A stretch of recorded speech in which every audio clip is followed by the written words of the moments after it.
Hello dear friends, आप सभी का वेलकम है आपके अपने यूट्यूब चैनल तनु क्लासेस आर्ट को में।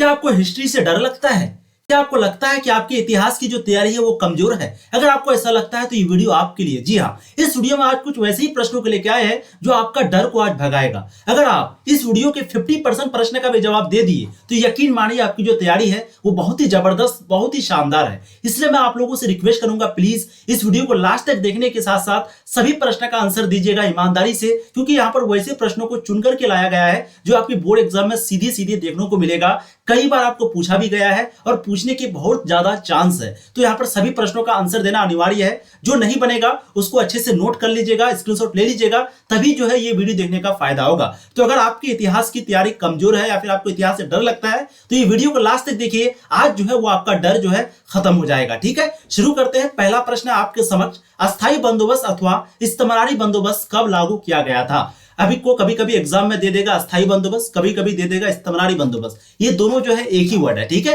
ये कब लागू किया गया था? तो ये लागू किया गया था 1793 में। डेट भी कभी कभी आपको पूछ लिया जाएगा, तो डेट आपको याद रखना है 22 मार्च। ठीक है, 22 मार्च ध्यान रखना है। 22 मार्च 1793 को अस्थायी बंदोबस्त अथवा इस्तेमारी बंदोबस्त को लागू किया गया था। आपको कभी कभी पूछ देता है कि इसको जो है किसके द्वारा लागू किया गया, तो आपको उसका भी, वायसराय का भी नाम याद रखना है, यानी कि किस वायसराय के द्वारा अस्थायी बंदोबस्त को लागू किया गया। तो उनका नाम था लॉर्ड कॉर्नवालिस। क्या नाम था?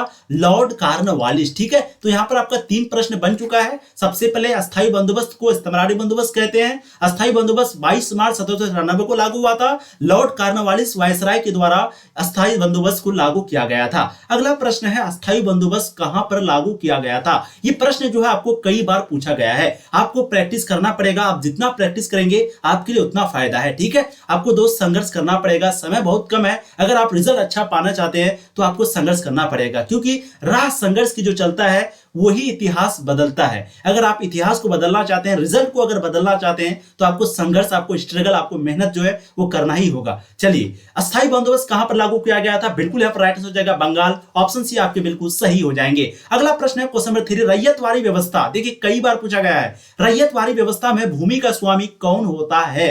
बिल्कुल थर्ड के राइट आंसर आपको जाएंगे वो है किसान। ऑप्शन सी आपके यहाँ पर सही हो जाएंगे। तो रैयतवाड़ी व्यवस्था में भूमि का स्वामी जो है किसान को माना गया था। किसके द्वारा? तो कैप्टन रीड तथा थॉमस मुनरो के द्वारा। ठीक है, अगला प्रश्न, अकबर का जन्म कहां हुआ था? बहुत ही महत्वपूर्ण प्रश्न है। अकबर का जन्म जो है अमरकोट में हुआ था। बिल्कुल राइट आंसर आपके ऑप्शन सी हो जाएंगे। आपको एक प्रश्न पूछा जाता है कि अकबर जो है वो कहां शासन नहीं कर पाया, तो वो जगह का नाम आपको याद है क्या? मेवाड़। ठीक है, मेवाड़ में जो है वो शासन नहीं कर पाया था, क्योंकि आपको जो है ये प्रश्न पूछा जाता है कि कौन सा शासक है जो कि मेवाड़, कौन सा शासक है जो मतलब कि अकबर जो है वो कहां पर अधिकार नहीं कर पाया। तो वहां पर एक चित्तौड़ ऑप्शन देता है, एक मेवाड़। बहुत लोग चित्तौड़ पे लगा देते हैं जो कि गलत हो जाएगा। आपका मेवाड़ जो है बिल्कुल सही होगा। ठीक है, तो अकबर जो है मेवाड़ पर अधिकार नहीं कर पाया था। अकबर का जन्म अमरकोट में हुआ था। अकबर जो है 1556 में, कब? 1556 में, जब द्वितीय पानीपत का द्वितीय युद्ध हुआ था, उसी वक्त में जो है ये शासक बना था और 1605 तक जो है ये शासन किया था। अकबर तीर्थ यात्रा कर को, जजिया कर को समाप्त किया था। ठीक है, तो अकबर का जन्म हुआ था अमरकोट में। राइट आंसर ऑप्शन सी हो जाएंगे। अगला प्रश्न है, किस मुगल शासक ने सती प्रथा पर प्रतिबंध लगाया था? बहुत ही महत्वपूर्ण प्रश्न है। इसी बात पर वीडियो को लाइक कर दीजिएगा, क्योंकि आपके लिए वीडियो लाई गई है, बहुत ही महत्वपूर्ण है, इसलिए आपका रिस्पॉन्सिबिलिटी बनता है वीडियो को लाइक और चैनल को सब्सक्राइब करके एक बार जम करके शेयर भी कर दीजिए, ताकि आपके दोस्त भी जो है इस क्लास में ज्वाइन कर पाए। चलिए फटाफट जवाब दीजिएगा, किस मुगल शासक ने सती प्रथा पर प्रतिबंध लगाया था? बिल्कुल अकबर ने। अकबर जो है वो सती प्रथा पर बैन लगाया। उनके बाद आपका दास प्रथा जो था उस पर बैन लगाया। उनके बाद जजिया कर पर, उनके बाद तीर्थ यात्रा कर पर, इन सारी चीजों को जो है अकबर बंद किए थे। ठीक है, तो राइट आंसर आपके ऑप्शन ए हो जाएंगे। अगला प्रश्न है, जजिया समाप्त किस मुगल शासक ने किया? अभी हमने आपको बताया कि जजिया जो है वो अकबर ने खत्म किया था, तो राइट आंसर आपके ऑप्शन सी हो जाएंगे 6 नंबर प्रश्न का। अगला प्रश्न है, अकबर ने इबादत खाना किस वर्ष स्थापित किया था? इस इबादत खाना में अलग अलग धर्म के लोग जाते थे और वहां पर वो जिस भी धर्म को मानते थे, मान लेते हैं हमने ये इबादत खाना बनाया। अब यहाँ पर ये भी एक प्रकार का जैसे मंदिर, जैसे मस्जिद होता है, वैसे ही इबादत खाना होता था। यहाँ पर अलग अलग लोग आते थे, अलग अलग धर्म के लोग आते थे। अब जैसे कोई मुस्लिम है तो वो यहाँ पर नमाज पढ़ता था, कोई अगर हिंदू है तो वो यहाँ पर पूजा करता था, कोई ईसाई है तो वो अपना पूजा करता था। तो जिसकी भी जैसी आस्था थी वो यहाँ पर आकर के अपना पूजा पाठ, नमाज वगैरह पढ़ते थे। ठीक है, तो अकबर ने इबादत खाना किस वर्ष स्थापित किया था? बिल्कुल यहाँ पर राइट आंसर हो जाएगा 1573 में। ऑप्शन आपके बी सही हो जाएंगे 7 नंबर प्रश्न का। अगला है, आइन के अनुसार, क्वेश्चन को देख के डरना नहीं है, ध्यान से देखिए। आइन के अनुसार मुगल काल में दोनों मौसमों की फसलों को मिलाकर दिल्ली प्रांत में जितने किस्मों की फसलें उगाई जाती थी वह संख्या क्या है? वो संख्या है 43। ऑप्शन भी आपके सही हो जाएंगे 8 नंबर प्रश्न का। अगला प्रश्न है क्वेश्चन 9। भारत में 17वीं सदी में जो भी फसल के रूप में अफ्रीका और स्पेन के रास्ते आई थी उसका नाम क्या था? आपको बताना है कि भारत में 17वीं सदी में जो भी फसल अफ्रीका और स्पेन के रास्ते से भारत आई थी वो फसल कौन सा है? तो वो फसल है मक्का। ठीक है, तो ध्यान रखिएगा, मक्का जो है वो अफ्रीका और स्पेन के रास्ते से यहाँ पर आई है इंडिया में। तो राइट आंसर ऑप्शन ए हो जाएंगे। अब अगला प्रश्न है 17वीं सदी में, ध्यान दीजिएगा, 17वीं सदी में जो नए फल तथा सब्जियां भारत में नई दुनिया से लाई गई थी वो फल कौन सा है? तो वो फल है टमाटर, आलू, मिर्च, अनानास, पपीता। ऑप्शन आपके ए यहाँ पर सही हो जाएंगे। यही फल को जो है नई दुनिया से भारत लाई गई थी। ठीक है, ऑप्शन आपको ए जो है अच्छे से याद रखना है। अगला प्रश्न है क्वेश्चन 11। मुगल काल में एक सामूहिक ग्रामीण समुदाय का हिस्सा हुआ करते थे। मुगल काल में एक सामूहिक ग्रामीण समुदाय का हिस्सा हुआ करते थे, बताइए कौन हुआ करते थे? यहाँ पर राइट हो जाएगा खेतीहर किसान, पंचायत और गांव का मुखिया। मुखिया को मुकद्दम भी बोला जाता था मुगल सल्तनत में, ध्यान रखिएगा, मुखिया को मुकद्दम भी बोला जाता था। तो खेतीहर किसान हो गया, पंचायत और गांव का मुखिया हो गया, और मुकद्दम जिसको हम लोग बोलते हैं, ये सभी जो है सामूहिक ग्रामीण समुदाय का हिस्सा हुआ करते थे। ऑप्शन भी आपके सही हो जाएंगे 11वें नंबर प्रश्न का। अब अगला प्रश्न आपके समक्ष आपकी स्क्रीन पर, जो कि बहुत ही महत्वपूर्ण है। किस विदेशी यात्री को यात्रा वृत्तांत के आधार पर परदेसी फिल्म का निर्माण हुआ? बताइए कौन सा विदेशी के यात्रा वृत्तांत था जिसके आधार पर परदेसी फिल्म का निर्माण हुआ था? बिल्कुल 12 के राइट हो जाएंगे निकोलो कोंटी। ध्यान रखना है, निकोलो कोंटी का जो यात्रा वृत्तांत था उसी के आधार पर परदेसी फिल्म का निर्माण हुआ था। अगला प्रश्न है क्वेश्चन नंबर 13। विदेशी यात्री के बारे में अक्सर क्वेश्चन पूछा जाता है। एक प्रश्न पूछा जाता है जो कि हमने भी आपको कल जो है रॉन्ग थोड़ा बता दिया था। जैसे वो प्रश्न आपका था कि किसने आंखों देखा हाल, मतलब कि सती प्रथा का आंखों देखा हाल जो है वो कौन सा विदेशी यात्री ने किया था? वहां पर आपको राइट आंसर लगाना है इब्न बतूता। ठीक है, इब्न बतूता जो है सती प्रथा का हाल यानी कि आंखों देखा हाल देखा था, इब्न बतूता, याद रहेगा। चलिए अगला है, महानवी के डिब्बे को किस विदेशी यात्री ने विजय का भवन की संज्ञा दी? महानवी के डिब्बे को किस विदेशी यात्री ने विजय का भवन का संज्ञा दी? 13 का राइट आंसर आपका हो जाएगा डेमिंगोस पेइस ने। ऑप्शन आपके ए सही हो जाएंगे। अगला प्रश्न है, कौन सा विदेशी यात्री घोड़ा का व्यापारी था? अच्छा, आपको कल हम बताए थे, आपको फटाफट कमेंट में जवाब देना है कि 11वीं शताब्दी में कौन आए थे? अल-बुरुनी आए थे, बिल्कुल। 14वीं शताब्दी में जस्ट 3 के बाद यानी कि 3 सदी के बाद 14वीं शताब्दी में यहाँ पर इब्न बतूता भारत आए थे। 17वीं शताब्दी में फ्रांसवा बर्नियर भारत आए थे। ये तीनों का आपको याद रखना, अल-बुरुनी 11वीं शताब्दी में, इब्न बतूता 14वीं शताब्दी में और 17वीं शताब्दी में आए थे फ्रांसवा बर्नियर। ठीक है, अब बताइए कौन सा विदेशी यात्री घोड़ा का व्यापारी था? बिल्कुल 14 का राइट आंसर आपको हो जाएगा।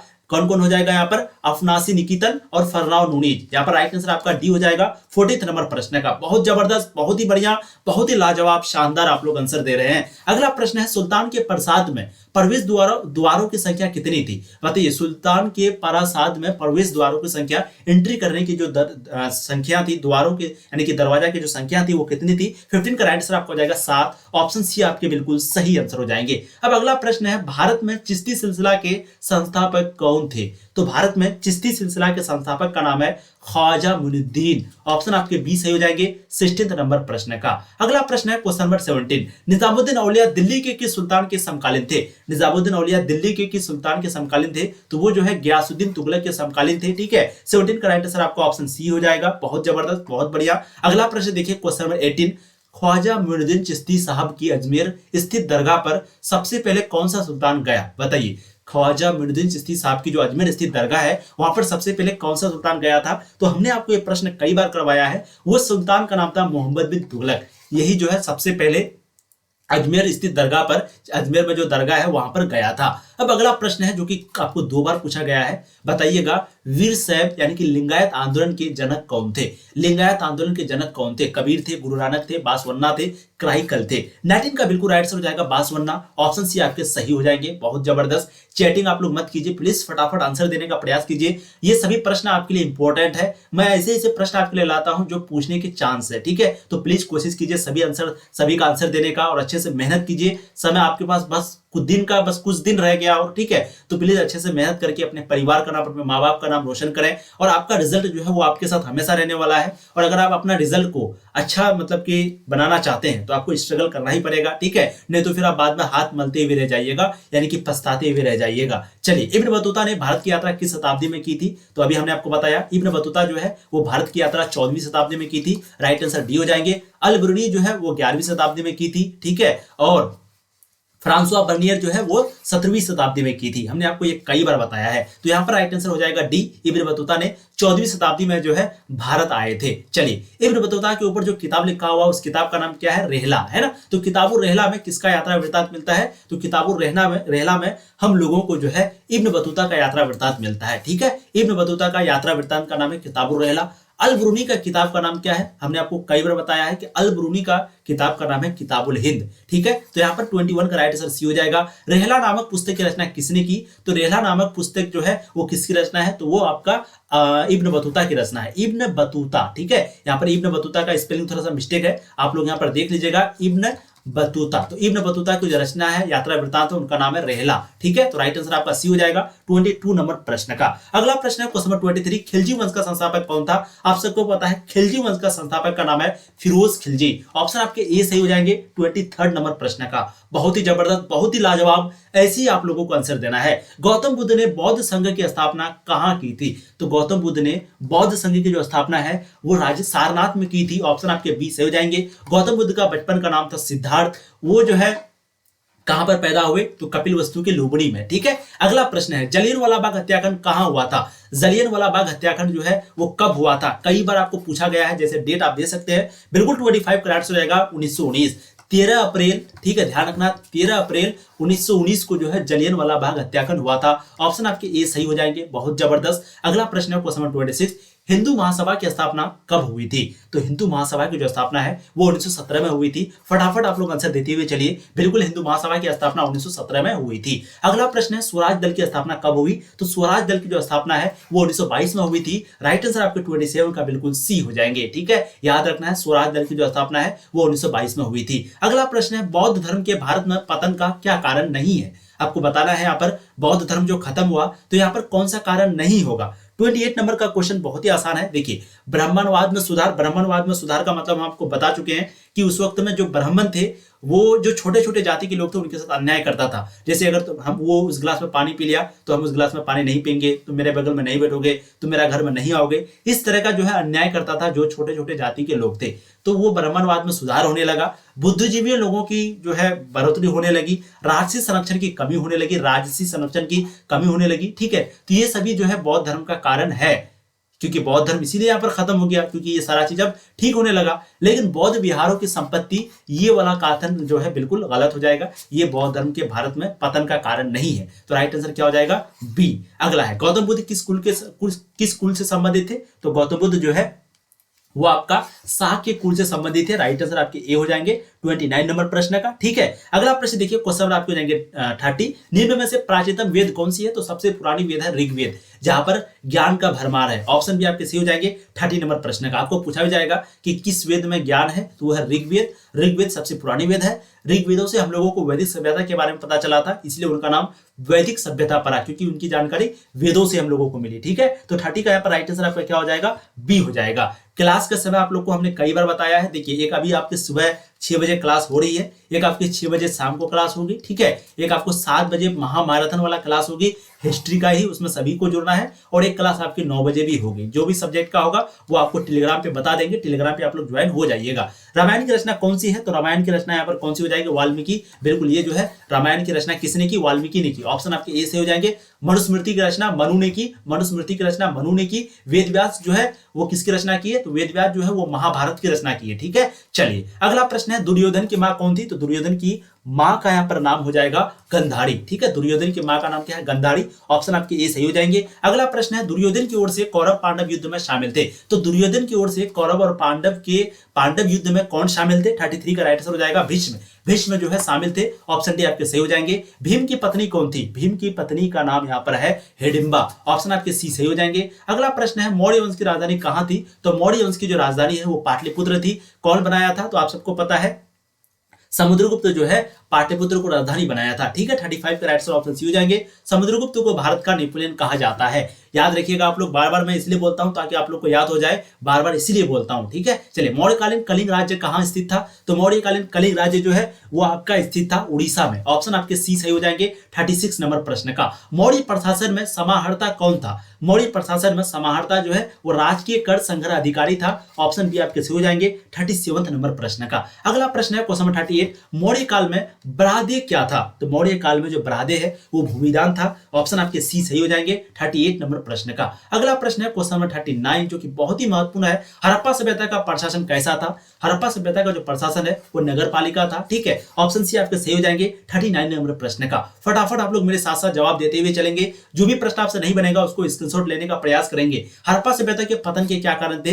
विदेशी आक्रमण भी हुआ था, आर्य लोगों के द्वारा किया गया था, प्राकृतिक कारण भी था, मानवीय कारण भी था। तो हड़प्पा सभ्यता के ये सभी कारण थे। ऑप्शन आपके डी सही हो जाएंगे। अगला प्रश्न है हड़प्पा सभ्यता के स्थल से स्त्री के गर्भ से पौधा जो निकलता दिखाई देता है, बताइए ये जो स्त्री के गर्भ से जो पौधा निकलता हुआ दिखाई देता है ये कौन सा जगह पर दिखाई देता है? 41 का बिल्कुल यहाँ पर राइट आंसर आपका हो जाएगा, वो है हड़प्पा, है ना। राइट आंसर आपका सी हो जाएगा। मोहनजोदड़ो का खोज कब हुआ था? 1922 में। किसने किया था? आर.डी. बनर्जी ने किया था। आर.डी. बनर्जी मतलब रखलदास बनर्जी, याद रहेगा। मोहनजोदड़ो जो है वो सबसे बड़ा शहर था हड़प्पा सभ्यता का, उनके बाद हड़प्पा। और हड़प्पा और मोहनजोदड़ो को जुड़वा राजधानी भी कहा जाता है। जुड़वा राजधानी आपको पूछा जाएगा जुड़वा राजधानी कौन है, तो वो है हड़प्पा और मोहनजोदड़ो। अगला है सिंधु घाटी सभ्यता के स्थलों में सबसे पहले किस स्थल का उत्खनन हुआ था? तो सबसे पहले हड़प्पा का उत्खनन हुआ था। ठीक है, राइट आंसर 42 का आपके ऑप्शन यहाँ पर ए हो जाएंगे। क्या बात है, बहुत जबरदस्त, बिल्कुल सही आंसर आप लोग दे रहे हैं। प्लीज वीडियो को लाइक कर दीजिएगा, चैनल को सब्सक्राइब कर दीजिएगा अगर आप लोग पहली बार आए हैं तो।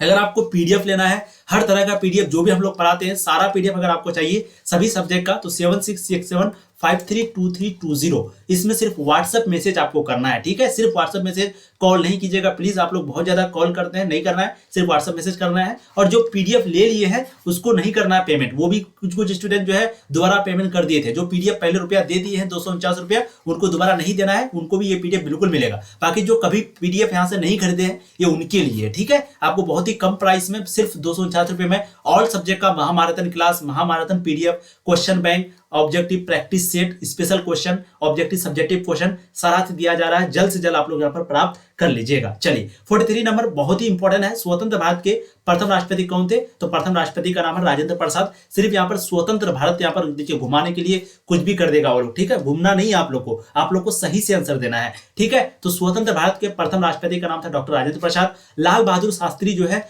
वो द्वितीय प्रधानमंत्री थे। भारत के द्वितीय प्रधानमंत्री का नाम है लाल बहादुर शास्त्री। ठीक है, भीमराव अंबेडकर जो है वो प्रारूप समिति के अध्यक्ष थे और राजेंद्र प्रसाद जो है वो संविधान सभा के अध्यक्ष थे। ठीक है, संविधान सभा के प्रारूप समिति के अध्यक्ष थे भीमराव अंबेडकर और संविधान सभा के अस्थायी अध्यक्ष थे राजेंद्र प्रसाद। और जवाहरलाल नेहरू जो है भारत के प्रथम प्रधानमंत्री थे और प्रथम विदेश मंत्री भी थे। सभी का आपको याद है। चलिए अगला, भारतीय स्वतंत्रता अधिनियम कब बना था? तो भारतीय स्वतंत्रता अधिनियम जो है वो आपका बना था 18 जुलाई 1947 को। ऑप्शन भी आपके सही हो जाएंगे। अगला प्रश्न है स्वतंत्र भारत के पहले गवर्नर जनरल कौन थे? स्वतंत्र भारत के पहले गवर्नर जनरल का नाम है लॉर्ड माउंटबेटन। याद रखिएगा, बहुत लोग सी राजगोपालाचार्य लगाते हैं, गलत हो जाएगा। अगर आपको पूछेगा स्वतंत्र भारत के पहले भारतीय गवर्नर जनरल कौन थे, अगर यहाँ पर भारतीय लगा हुआ रहेगा तब आपको लगाना है सी राजगोपालाचारी। लेकिन यहाँ पर पूछा गया स्वतंत्र भारत के पहले गवर्नर जनरल, तब आपको लगाना है लॉर्ड माउंटबेटन। 45 का आपका बी सही हो जाएगा। अगला प्रश्न है जवाहरलाल नेहरू भारत के प्रथम प्रधानमंत्री कब बने? तो जवाहरलाल नेहरू जो है वो भारत के प्रथम प्रधानमंत्री 1947 में बने थे। राइट आंसर आपका 46 का ए हो जाएगा। अगला प्रश्न है भारत में राष्ट्रीय आय की गणना सर्वप्रथम किसने किया? तो भारत में राष्ट्रीय आय की जो गणना है वो सबसे पहले किसने किया था? दादा भाई नौरोजी ने किया था। बिल्कुल राइट आंसर आपके ऑप्शन बी हो जाएंगे।